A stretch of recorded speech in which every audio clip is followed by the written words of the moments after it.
Good evening. This is the market update for buy, sell, short for Wednesday, January 23rd. Up move on the market today, but as has been the case over the last couple of weeks, when we've got a day where the market's up 50, 60, 70 points, 90% of stocks appear to be dead. And after yesterday's fantastic session today, kind of a snoozer.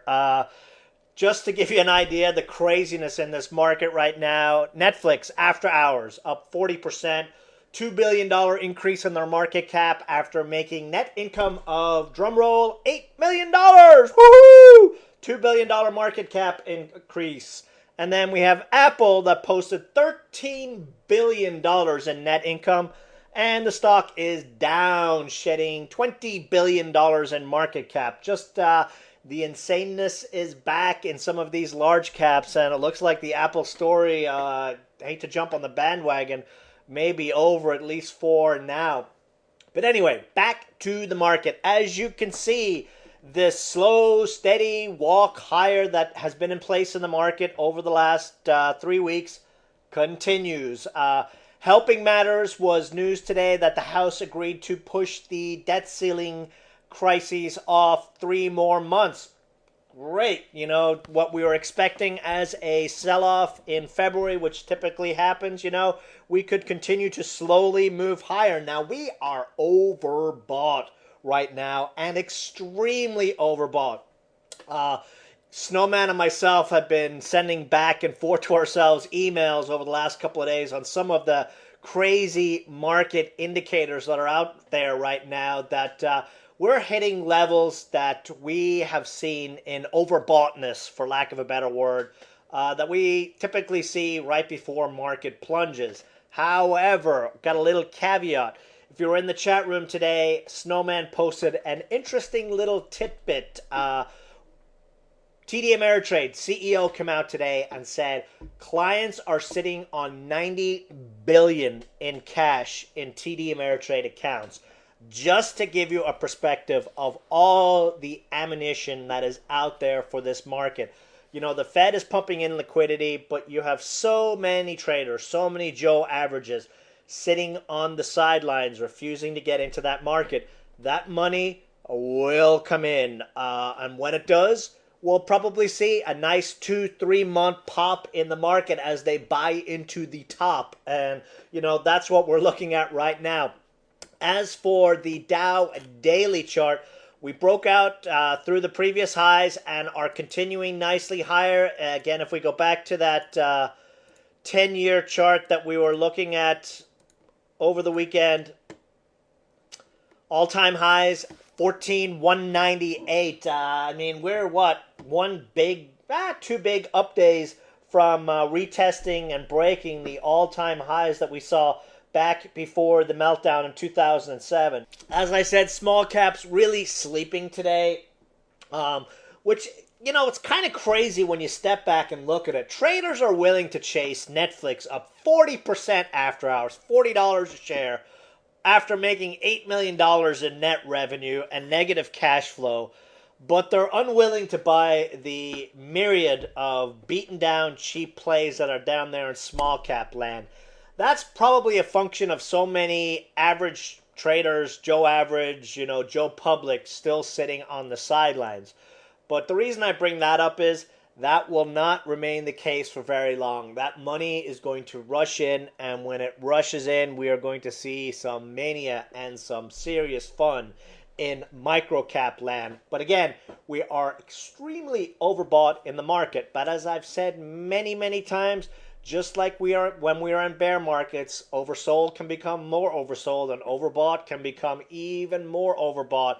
And today's news regarding the debt ceiling has pushed one of the risks we had in the market to the sidelines, and that could prompt more hedge fund money and more sideline money to come into this market. Anyway, let's jump into some stock plays. Awesome day yesterday. We had a big win on SYNM that we alerted to, 40 cents and under. As we mentioned, these guys were in Forbes magazine this weekend. Big write-up regarding their joint venture with Tyson Foods. Huge milestone for these guys upcoming this Saturday. Their fuel is going to be used in the Daytona Speedway endurance test. Big validation of their fuel coming up this weekend. And today, we had big volume yesterday, ran all the way up to that 47-cent resistance and got walked down today on much less volume. So the foot that has been on this stock over the last couple of weeks reappeared again today and shook the crap out of the stock, especially going into the last 20 minutes of the session. Now, why is that the case, you may say? Well, now we know, the reason it's been unable to break out, someone is accumulating a big position in this stock. And you go, well, the stock is red. Why do you say that? And we go down here and we check out unbalanced volume. And unbalanced volume, OBV, is a way to determine if a stock is being accumulated or dumped. You see this unbalanced volume? Over the last 3-4 weeks, unbalanced volume has gone vertical in this stock. And during that time, the stock has pretty much, it's gone up, but still bouncing around at the bottom. So we have a very positive divergence here on the unbalanced chart. And I would suspect that tomorrow, maybe Friday at the latest, we start to see this stock rock and roll. And target is a move to the 200-day moving average up there at 66 cents. Very nice. 50% upside potential on this baby. DRRX continued its breakout move for us. Very nice breakout move. We've been waiting on that one. Expected it to extend a little bit more today, but it looks like it's probably going to take a move through 115 to set the next chaser wave up on this stock. Kips, been a disappointment. We had some news today. The headline kind of read decent, but it was more of fluff. Big volume yet again today, and early pop got as high as 71 cents, 72 cents, a little bit higher in pre-market trading.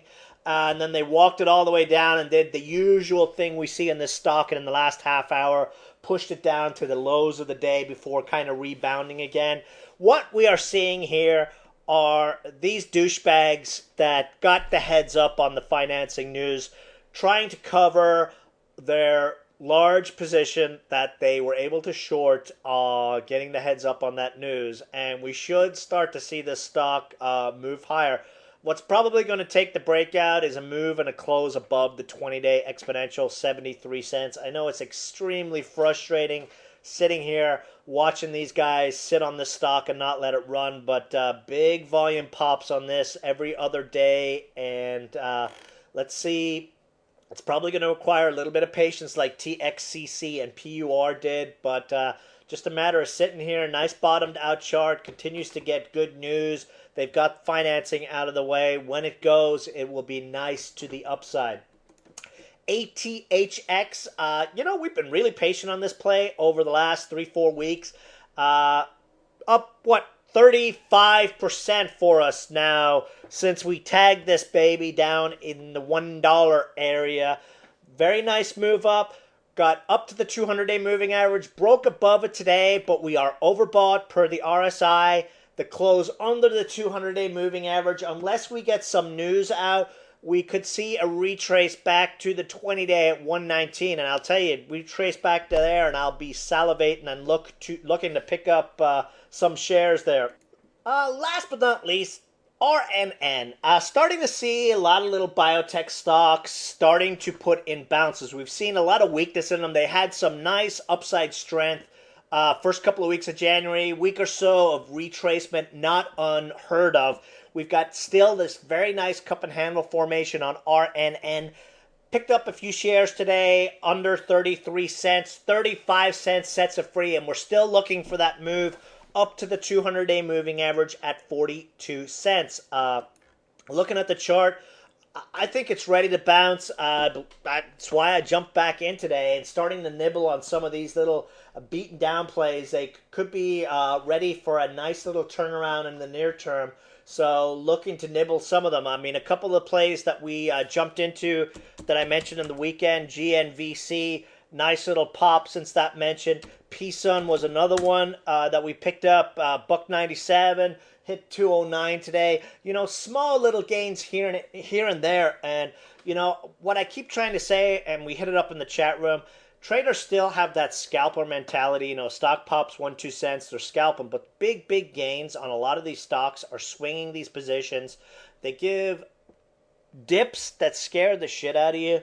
You just can't hold a massive position on them, but you need to be able to add these dips because we're dipping, moving higher, dipping, moving higher, dipping, and moving higher. And that is the trend we are in this market right now. I mean, this action we see on the Dow, we're seeing similar action in a lot of small cap stocks. Stocks are not breaking down to new all-time lows or new multi-month year lows right now. They're dipping and then pushing to new highs, and that is how we need to approach this market right now. But you know, we are overbought, need to keep that in mind.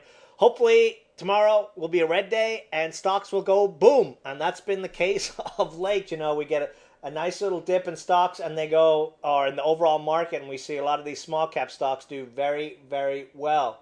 Quick mention on ASTM. You know, have I mentioned how I hate this friggin' stock? Oh my god, how frustrating and annoying. But, you know, the game's afoot on this one.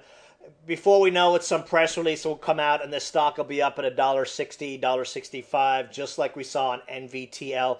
Problem is, every time this stock is ready to go pop, the Twitterati come out, pump it, say the bottom's in, stock pops 1-2 cents, and then the rug falls out of it as they scalp their shares and all their followers fly out the door. Then you don't hear another word from them. And then a day or two later, the stock is another 6 cents lower, and they're in it again with no mention of their previous entries. And that's what's been hindering this stock right now. I'm thinking I'm being patient on this one. We're playing with the house's money on this play, so let's see. I think it's going to pop.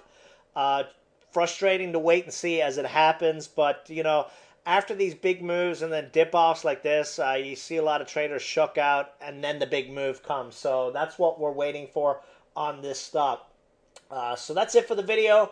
I'm sure I missed a couple of plays, but if you've got any questions on them, shoot me an email, feedback@buysellshort.com. We have our next webinar tomorrow after the close. Check your inboxes, sign up, get your seat, and I will see you guys at the webinar tomorrow. Have a great day. Bye.